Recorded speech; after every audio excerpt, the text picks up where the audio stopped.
How's it going out there, YouTube? My name is Jesse, and I am back for another comic book video. And this comic book video, I am going to be reviewing something from the DC Universe that if you are reading Superman, especially back in the early 60s, or you read any of the stories that has to do with Superman or the Superman family, then you've heard of the Phantom Zone. That's right, the Phantom Zone, the extra-dimensional place where they have put criminals, mainly Kryptonian criminals. It first appeared in, it was Adventure Comics 283 in 1961. Now, this is where the worst of the worst Kryptonian criminals were kept back before Krypton blew up. A plot device to give Superman more powerful enemies. Some of these enemies are really bad. Some of them have been reformed, and there's an interesting set of people in this one. Now, I am only going to be doing the Earth 1 residents of the Phantom Zone in this video, which means I'm going to do more videos because nobody in the Earth 1, none of this exists anymore. So this is just going to be the first video in this set where I review my top 10 residents of the Phantom Zone. I've gone over the list of people who were put into the Phantom Zone on Earth 1. I think I got a nice little balance. So let's start this one off with number 10. Number 10 is a twofer. And the reason I include them on this list is they have both gone to the Phantom Zone, but they didn't stay. They were formerly residents of the Phantom Zone. So let's do number 10, which is a twofer, and then we'll get to the rest of this list. Coming in at number 10 were two people from back when DC's canon was all over the place. It was very confusing. Number 10 is Superboy and Supergirl. Superboy Kal-El first appeared in More Fun Comics number 101 in 1945, and Supergirl Kara Zor-El first appeared in Action Comics number 252 in 1959. Now, number 9, 8, 7, and 6.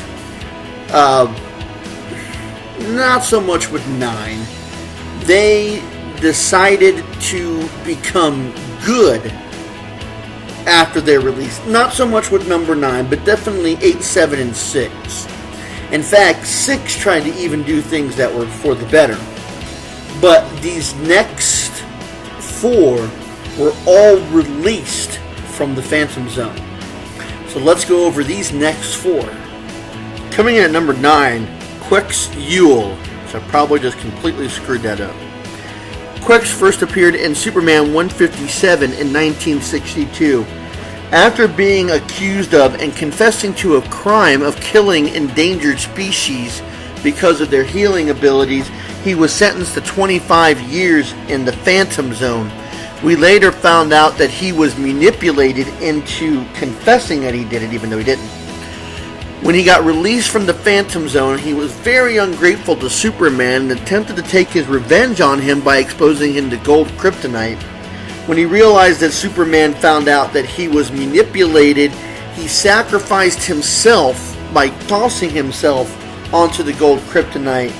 Later, his powers would return, and he would sacrifice himself to save Superman from a godlike, malevolent being known as the Aether. Coming in at number 8, Shyla Kar-Owen. She first appeared in Superman Family number 183 in 1977. She was a scientist who was dedicated to becoming a space pilot, but she didn't meet the physical requirements. So she created a device that she could sap other people's strength and give it to her. One of the people she used it on, it went too far and it ended up killing them, and she was found guilty of manslaughter and sent to the Phantom Zone. Later on, she would manage to escape from the Phantom Zone, and she went after Kara Zor-El, Supergirl, and tried to steal her powers. She would get sentenced back into the Phantom Zone again. She would be later released by Kandorian officials, and she tried to frame Supergirl with colluding with Lex Luthor. Supergirl stopped her and proved her innocence and said, "If you harass me again, I will send you back to the Phantom Zone." Shyla would reform and join the Science Council of Rockion. She would meet Supergirl later in the future, and she apologized for framing her and trying to steal her powers. Coming in at number 7, Zora Vylar. Zora first appeared in Action Comics number 309 in 1963. Zora was actually born in the bottle city of Kandor, and she decided to resort to a life of crime. She even went as far as trying to get Supergirl stripped of her powers by exposing her to gold kryptonite. Zora would instead be exposed to the kryptonite and sentenced to the Phantom Zone. She would later be released by the Kandorian officials, where she was reformed. She would meet Supergirl in the future and told her how she regret trying to get her powers taken away, and expressed to her that she was now living a crime-free lifestyle. Coming in at number 6, Akvar. Akvar first appeared in Action Comics number 336 in 1966. Him and some friends were going to steal the Sunstone as a prank. They left the scenes, and he was caught, tried, and sentenced to 30 years in the Phantom Zone. After he was released, he decided to not return to a life of crime. He's one of the very few that released that decided that. He decided to become Flamebird, a sidekick to the Kandorian vigilante known as Nightwing. And this is a different Nightwing than the one that comes out of the Batman universe. Now, number 5 was definitely a resident of the Phantom Zone that belonged there. But the Phantom Zone would not end up being his final destination. Coming in at number 5, Namek. Namek, also known as the Antibiotic Man, first appeared in Superman 282 in 1974. Namek was actually killing some of the endangered species, like what number 9 was accused of, and harnessing their healing abilities. The only difference is he actually did kill them for the healing abilities. He made a potion to try and harness their abilities, and it turned him into the appearance of the beings he was destroying. Since he couldn't hide his crimes from the High Council, he was sentenced to the Phantom Zone. He would escape the Phantom Zone numerous number of times, and having the ability of a Kryptonian on the planet Earth, and also having the healing ability of the creatures, he could heal himself time and again and anybody who was associated with him. He would later also be consumed by the malevolent godlike creature known as the Aether that number 9 was also consumed by. Number 4 was put into the Phantom Zone to save his life. He wasn't a criminal. This was a life-saving technique. Let's go ahead and do number 4. Coming in at number 4 is Largand. Largand is not a Kryptonian. He is actually a Daxamite, but when he came to Earth, he had lost his memory, and since he had many of the powers of the Kryptonian, Superboy actually, thought him to be his long-lost brother and would name him Mon-El. Later, he found out that he was not Kryptonian, and Superboy, mistaking Mon-El for wanting to do him harm, exposed him to lead. Now, Daxamites are more susceptible to lead than Kryptonians are to kryptonite, and the lead almost killed him. Superman, realizing that Mon-El did not mean to deceive him and he had lost his memories, trapped him inside the Phantom Zone to keep him from dying from the lead, because the Phantom Zone would preserve him.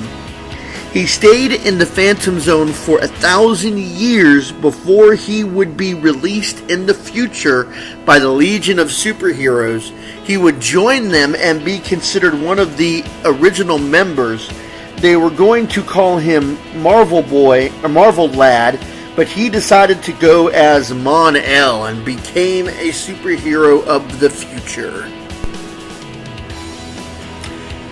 Now, coming in at number 3 and number 2 are definitely two individuals who belong in the Phantom Zone. Let's go ahead and take a look at those. Coming in at number 3, Flora Hul'ul. I probably screwed that up. Flora was a serial killing man-hater. Her victims were Kryptonian males.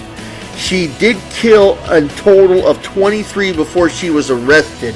She was sentenced to a term of 300 years in the Phantom Zone, which is the longest any female prisoner has had, and the second longest sentence of any Phantom Zone detainee. She was able to escape, and along with the powers that Kryptonians got on Earth, she also could fire psychic bolts, which could even render Kryptonians unconscious, and she had telepathic ability, although she didn't always use it consciously. In one attempt, she masqueraded as a widow of somebody named Jackson Porter, attempted to move next to Superman, or Clark Kent, in order to do schemes against him, but Superman found out about this and sentenced Flora and Potter both to the Phantom Zone, where I assumed she remained. Coming in at number 2, General Zod. General Zod, Drew Zod, first appeared in Adventure Comics number 283 in 1961. Before the destruction of Krypton, he attempted to overthrow the government and replace them with clones. He was arrested and tried and sentenced to the Phantom Zone for 40 years. Superman would later release him from the Phantom Zone, where he attempted to take over the Earth, and he would put them back in the Phantom Zone. And this would just be the first of many encounters. Coming in at number 1 is the malevolent godlike being that I've actually mentioned a couple of times in the video. He is the Phantom Zone, and the Phantom Zone is him. May not actually be a he. Godlike beings rarely are. Here's number 1. Coming in at number 1, I am pronouncing it as the Aethyr. A-E-T-H-Y-R. No idea how to pronounce that properly. It's also known as the Oversoul. It first appeared in the Phantom Zone number 3 in 1982. He is a malevolent godlike being that is the Phantom Zone, and the Phantom Zone is him. He's the only creature native to the Phantom Zone because he is him. Everything that is in the Phantom Zone responds to him and works at his whim. As I said at the beginning of this video, this is everything from Earth 1, which no longer exists anymore. But I decided that I wanted to do this list anyways. I hope you enjoyed this video. If you do, go ahead and give that like button a click. Stay tuned, because I'm going to be doing the New Earth and the 52 Phantom Zoners. Not sure if I'm going to do any more past that, but I'm definitely going to do those two. So, stay tuned. And until next time, I'll be seeing you.